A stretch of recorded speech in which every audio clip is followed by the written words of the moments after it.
Olá, sou o pastor Murilo e hoje nós vamos falar de ânimo. Então, tenha bom ânimo. Nos nossos últimos bate-papos, examinamos até agora a carta do apóstolo Paulo aos Romanos, dos capítulos 1 ao capítulo 6. E aprendemos que o caráter justo de Deus o levou a resgatar a humanidade através do sacrifício do seu Filho unigênito, Jesus Cristo, nosso Mestre, cuja vida foi doada a fim de pagar o mais alto preço pelo nosso resgate, preço de sangue. E pela morte e ressurreição de Jesus Cristo, todos os que nele creem são lavados e justificados de todo pecado, a fim de que nosso Mestre possa constituir como seu um povo, uma família multiétnica da fé, constituída por todas as raças através de Abraão. Vimos, por outro lado, que a decisão de reconhecer o sacrifício de Jesus na cruz, nosso conhecimento do Evangelho e a nossa obediência podem nos conduzir à vida eterna. Haja vista que o Evangelho é poder de Deus para a salvação de todo aquele que crê, como está escrito em Romanos capítulo 1, versículo 16. Mas não podemos esquecer que nossa obediência é que conduz pela graça superabundante que em Jesus há, a usufruirmos este dom gratuito, obtido justamente pelo sacrifício do nosso Mestre na cruz do Calvário, cujo sangue nos lavou, nos perdoou e nos justificou.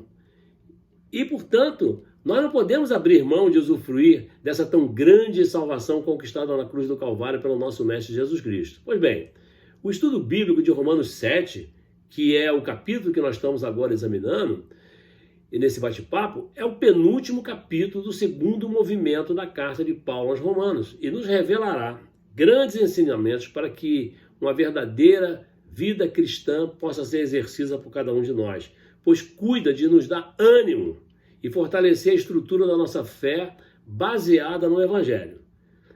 Criar uma humanidade com um povo seu, constituído por todas as etnias, por todas as raças, sempre foi o propósito de Deus.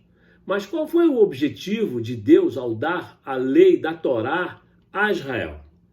Observe que quando Paulo usa o vocábulo lei, algumas vezes quer se referir ao enredo e à mensagem dos 5 primeiros livros da Bíblia Sagrada, o Pentateuco. Mas em outras ocasiões, Paulo está se referindo às centenas de mandamentos dados a Moisés e que são encontrados na Torá. Qual foi o propósito de todos esses mandamentos? Bem, Paulo afirma que os mandamentos da Torá eram bons, porque mostravam a vontade de Deus sobre como Israel deveria viver. Mas se você vir esse enredo da Torá, vai constatar que Israel quebrou todos os seus mandamentos. Quanto mais leis recebiam, mais repetiam o pecado de Adão e a rebeldia aflorava no meio do povo escolhido. Mesmo quando receberam de Deus regras específicas de obediência, essas regras não resolveram o problema do coração pecaminoso do povo de Deus. Essas regras, ao invés de ajudá-los a se livrar da culpa, tornaram os judeus ainda mais culpados. Mas, segundo o apóstolo Paulo, o objetivo é justamente esse paradoxo, uma ideia contrastante e contraditória. O objetivo de Deus ficou patente, ou seja, ficou claro que foi o mal que roubou o coração humano, e a Torá, por melhor que fosse, não poderia fazer nada contra isso. Romanos 7, então, ensina que poderemos vencer o pecado. Paulo faz uma comparação da lei e da graça com o casamento e traz um paralelo excelente sobre a lei e o pecado. E a partir do versículo 7, lemos sobre essa comparação. Depois Paulo destaca a nossa luta contra o pecado. E com essa metáfora, Paulo explica que com a morte do antigo marido, ou seja, a lei de Moisés, a esposa está livre para seu novo relacionamento com Cristo pela graça.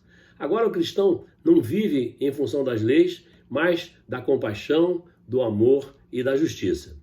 Vale destacar que ao mencionar as leis no primeiro versículo, Paulo está se referindo às leis civis e não às de Moisés, como já comentado. Na sequência, Paulo volta a falar que o cristão está morto para a lei e para a escravidão do pecado. No versículo 8, Paulo explica que a lei não traz o pecado, mas nos alerta que a lei nos leva a cobiçar o pecado. Até o versículo 11, vemos a declaração de Paulo que, ao perceber o verdadeiro sentido da lei, teve vontade de morrer. O apóstolo deixa claro em Romanos 7 que a lei era apenas um sinal e que a Torá é boa, mas revela o verdadeiro poder do pecado, que é a morte.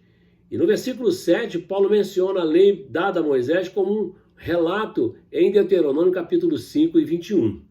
Ao mencionar especificamente essas passagens bíblicas, Paulo mostra como a lei conscientiza o homem do seu pecado, fazendo como que se sinta culpado, na verdade. Segundo Paulo, o conhecimento da lei despertou nos homens o desejo pecaminoso, voltando a nos advertir sobre isso nos versículos de 8 a 11. Paulo mantém até o versículo 12 seu discurso de que a lei e o pecado mantiveram o apóstolo Paulo no pecado. Mas isso, disse Paulo, não significa que a lei seja ruim. O conhecimento da lei levou ao conhecimento do pecado, que, por sua vez, tenta motivar o homem a errar para o escravizar. O grande legado da lei é o de mostrar como podemos agradar a Deus e nos conduzir à vida eterna. Mas o pecado distorceu esse propósito da lei, de forma que, com o tempo, a lei acabou trazendo a morte espiritual. E de acordo com os melhores estudos bíblicos, no versículo 10, Paulo faz referência a Levíticos, capítulo 18, versículo 5, Ezequiel, capítulo 20, versículos 11, 13 e 21.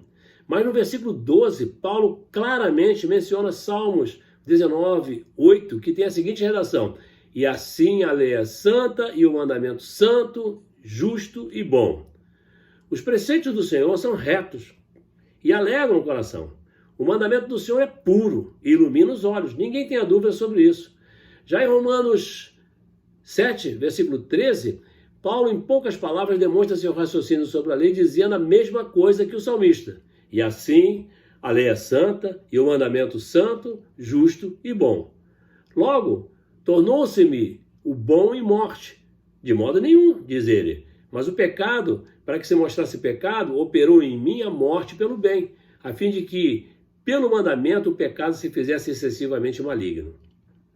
Paulo faz referência ao bom, à lei de Deus e ao pecado, não o ato pecaminoso em si, mas o pecado da nossa mente carnal é que nos leva a rejeitar e batalhar contra a vontade de Deus.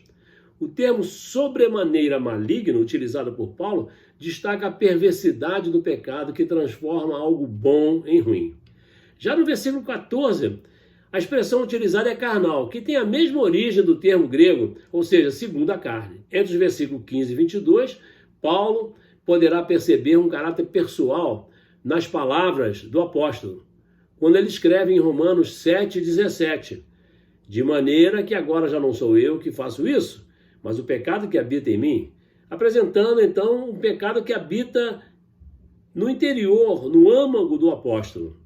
Em suas cartas, como já falei anteriormente, Paulo usa o termo carne em diversas ocasiões, algumas vezes como sinônimo do homem governado pelo pecado, outras para associar o vocábulo à decadência física, e ainda outras associando o vocábulo à pessoa física.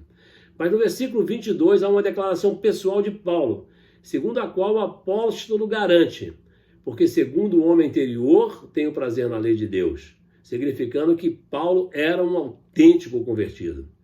Romanos 7 chega ao fim praticamente encerrando o segundo movimento da carta de Paulo aos Romanos, e ensinando que a vida em pecado gera a morte ainda em vida.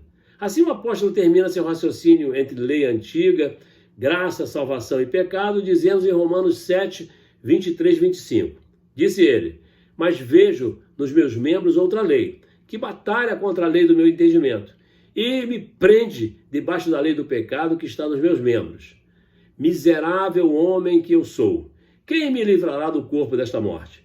Dou graças a Deus por Jesus Cristo nosso Senhor. Assim que eu mesmo, com o entendimento, sirvo a lei de Deus, mas com a carne, a lei do pecado. Então, no próximo bate-papo, nós vamos examinar Romanos 8 e aprenderemos mais, neste último capítulo do segundo movimento da carta de Paulo, sobre o Espírito Santo, o amor de Deus e a glória futura. Portanto, tenha bom ânimo, meu querido e minha querida. Pronto, nosso bate-papo fica por aqui. Me ajude, por favor, a divulgar a palavra de Deus. Inscreva-se no meu canal YouTube e compartilhe esse vídeo com seus amigos. Graça e paz. Eu te amo. Nunca esqueça disso. Amém? Glória a Deus.